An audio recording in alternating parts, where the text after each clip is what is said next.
Countries all over Europe are implementing an expanding vaccine passport scheme in anticipation of imposing further medical apartheid against the unvaccinated. But aside from the litany of moral and legal arguments against vaccine passport schemes, it's now clearly and manifestly provable that they just don't work. The Spectator has published an article citing official data from Public Health England, which states that for the over 30s, quote, the rates of COVID infection per 100,000 people are now higher among the vaxxed than the unvaxxed. Again, this is official government data.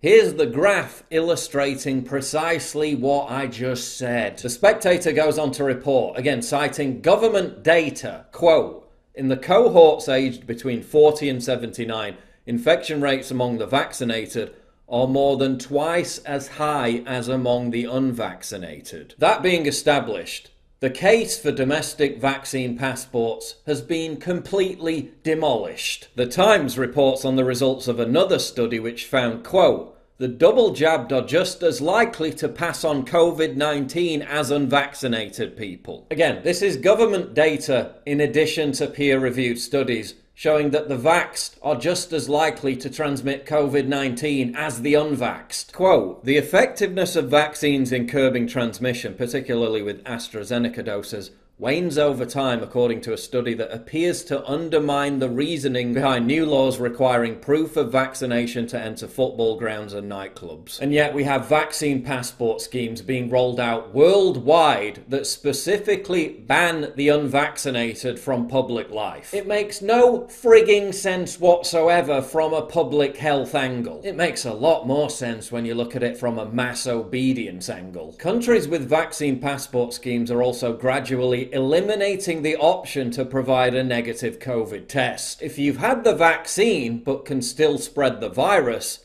you're allowed into the bar, restaurant or club. If you haven't had the vaccine but can prove there on the spot that you don't have COVID and therefore can't spread it to anyone else, you're not allowed in. So in the name of preventing the spread of the virus, they ban the only people who are guaranteed not to spread the virus. How does that make any sense in terms of public health?